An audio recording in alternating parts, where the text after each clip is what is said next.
لوگوں کی بکواس سنو اور چپ ہو جاؤ، لوگوں کی گالی گلوچ سنو اور چپ ہو جاؤ۔ میرے شاگردوں، میں نے ساری زندگی چپ سے گزاری۔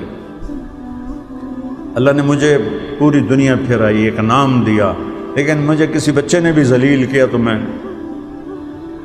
نے اپنے آپ کو روک لیا۔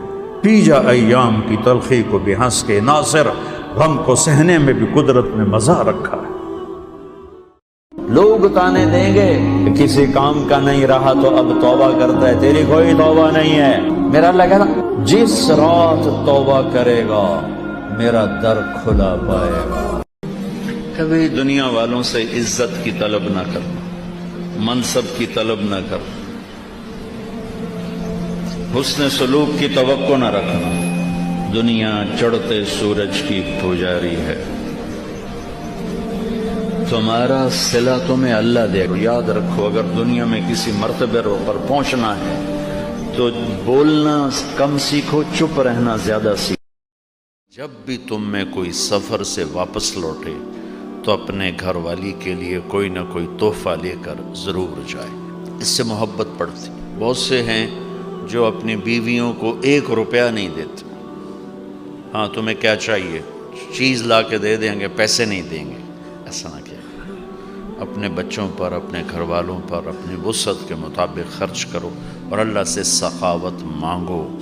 بخیل سے اللہ کی کوئی دوستی نہیں۔ اس کے بغیر میں جی نہیں سکتا، اس کے بغیر میں جی نہیں سکتی۔ جب ضرورتوں پہ چوٹ پڑتی ہے تو سارے عشق بھول جاتے ہیں کہ اللہ ہی ہے جو ہر حال میں وفا کرتا ہے، نبھاتا ہے۔ اذکرک وتنسانی واستترک ولا تخشانی۔ کون ایسا محبوب ملے گا؟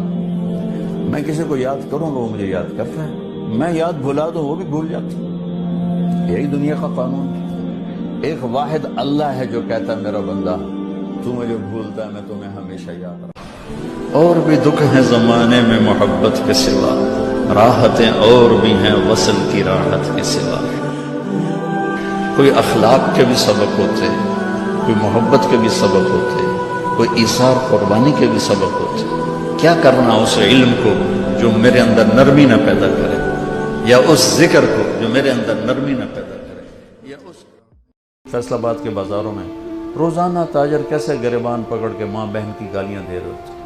میں ان تاجروں سے کہتا ہوں یا ادھار دینا بند کرو یا گالیاں دینا بند کرو۔ کیوں کسی کی بیٹی کی عزت کو اچھالتے ہو؟ 1,00,000 2 لاکھ کے پیچھے نہ کسی کی ماں چھوڑتے ہو نہ بہن چھوڑتے ہو۔ لعنت ہے تمہاری تجارت جو تمہیں انسانیت سے نکال کر جانور بناتے، درندہ بناتے۔ اگر نہیں حوصلہ مت بیچو ادھار، اور اگر بیچا ہے تو پھر صبر کرو۔ بیٹیوں کا رشتہ دیکھنے جانا تو پوری ایک فوج جاتی ہے، 8-10 عورتیں جاتی ہیں اور سب ایکس رے کرتے ہیں۔ بھائی وہ بیٹی ہوتی ہے، اب نکل نک چھوٹا ہے، دوسری کہتی ہے ناساں بڑیاں موٹیاں ہیں، تیسری کہتی ہے اکھیاں بھی چھوٹیاں ہیں، چوتھی کہتی ہے رنگ بھی سانولا ہے، 5ویں کہتی ہے قد بھی چھوٹا ہے، چھٹی کہتی ہے داند بھی پیلے جائے ہیں۔ لعنت تو تمہاری اس معاشرت پر اللہ کی اور اللہ کے فرشتوں پر۔ کسی کی بیٹی کا یوں امتحان لیا جاتا ہے۔ شریعت کیا کہتی ہے کہ ماں باپ نے دیکھ لیا ہے تو بچے اور بچی کو سامنے بٹھا دو، بس اجازت ہے کہ لڑکا اور لڑکی شادی سے پہلے سامنے بیٹھ جائیں، اگر وہ ایک دوسرے کو پسند کر لیں تو شادی کر لیں۔ غریب آدمی کی تو روٹی پوری نہیں ہوتی، وہ بیٹی کو لاکھوں کا جہیز کہاں سے؟ پھر بعض ایسے انسانیت سے گرے ہوئے لوگ ہیں جو مانگتے ہیں لڑکی والوں سے، اے بھی دیونا ہے، اے بھی دیونا ہے، فہرست بھیجتے ہیں، اے بھی دیونا ہے، اے بھی دیونا ہے، اے بھی دیونا ہے۔ بھائیو بیٹیوں کی قدر کرو۔ میرے نبی حضرت فاطمہ جب تشریف لاتی تھی ان کے لیے کھڑے ہو جاتے تھے۔ جس کے ہاں بیٹی پیدا ہوتی ہے سب سے پہلے وہ خود بچی وہ لڑکی جس کے ہاں بیٹی پیدا ہوتی وہ ڈپریشن کا شکار ہوتی ہے کہ اب مجھے کیا کہیں گے سسرال والے کہ بچی پیدا ہوگی۔ جو عام ماحول ہے، ہر گھر میں اللہ کا فضل ہے، ایسا نہیں ہے، لیکن جو 90-95% ہے میں نے اسی کی بات کرنا ہے۔ پھر دوسرا اس کو خوف ہوتا ہے میری ساس کیا کہے گی، ہمدے نال دھی جم چھڑی۔ ایک بچی میرے پاس آئی اپنی بیٹی کو لے کر کہ جی میرے خاوند نے مجھے طلاق دے دی ہے کہ میری بیٹی پیدا ہوئی۔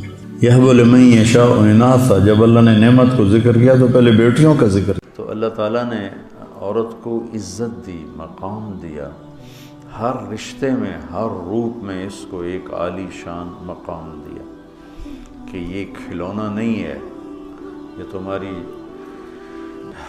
ہوس کو پورا کرنے کا آلہ نہیں ہے، اس کو اللہ نے عزت دی ہے، اس کو عزت کے ساتھ ہر رشتے میں اس کو عزت دو۔ اور علماء فرماتے ہیں کہ اللہ سیدھا دائیں طرف زیادہ افضل ہے بائیں سے، لیکن اللہ تعالیٰ نے اماں حوا کو بائیں طرف سے پیدا کیا، آدم علیہ السلام کی بائیں پسلی سے نکالا، تو بائیں طرف دل ہوتا ہے، سیدھی طرف دل نہیں ہوتا، دل الٹی طرف ہوتا ہے۔ تو اس میں ایک پیغام دیا کہ عورت کسی بھی رشتے میں ہو اس کی جگہ دل کے قریب ہونی چاہیے۔ یہ اس طرف سے پیدا کرنے میں یہ پیغام ہے کہ عورت کسی بھی روپ میں ہو وہ دل کے قریب ہونی چاہیے۔ نبی نے فرمایا، غور سے سننا، شریف آدمی بیوی کو عزت دیتا ہے اور کمینہ آدمی بیوی کو ذلیل کرتا ہے۔ کمینے کا لفظ استعمال کیا، کمینہ۔ شریف آدمی بیوی کو عزت دیتا ہے اور کمینہ آدمی بیوی کو ذلیل کرتا ہے۔ میں کمینہ بن کے نہیں رہوں گا، میں شریف بن کے رہوں گا، میں اپنی بیوی کو عزت دوں گا، اور میں اپنی بیگم کو وہ عزت دیتا ہوں جو تم میں سے کوئی بھی نہیں دیتا۔ عورت پہ ہاتھ اٹھانا یا گالیاں دینا، اس کے ماں باپ کو گالیاں دینا، یہ تو جانوروں کا کام ہے، انسانوں کا کام تو نہیں ہے۔ عورت بھی کوئی ذات ہے جس سے لڑا جائے، وہ غصے میں بھی آئے تو کمزور ہے، کمزور سے درگزر کرنا ہی انسانیت ہے۔ میرے نبی نے فرمایا، شریف آدمی بیوی سے دب کے چلتا ہے اور کمینہ آدمی بیوی کو دبا کے چلتا ہے۔ ہم کتنے رشتوں میں جکڑے ہوئے ہیں، ماں باپ، بہن بھائی، چاچا تایا، خالہ خالو، دادا دادی، نانا نانی، ساس بہو، کتنے ہم رشتوں میں جکڑے ہوئے ہیں۔ میرے نبی نے صرف ایک رشتے کا حق بیان کیا، استوصوا بالنساء خیرا، میں تمہیں تمہاری بیویوں کے بارے میں وصیت کر رہا ہوں، ان کے ساتھ اچھا سلوک کرنا۔ صرف ایک رشتے کو بیان فرمایا۔ تو اللہ کے واسطے بچوں، بدتمیز نہ بننا اپنی بیویوں کے ساتھ۔ یاد رکھنا میری باتوں کو، وہ جو گیت تم نے سنا نہیں میری عمر بھر کا ریاض تھا، میرے درد کی تھی وہ داستان جسے تم ہنسی میں اڑا گئے۔ اگر اپنی زندگی کو خوبصورت دیکھنا چاہتے ہو، عالی شان دیکھنا چاہتے ہو، اپنے اخلاق اچھے کرو۔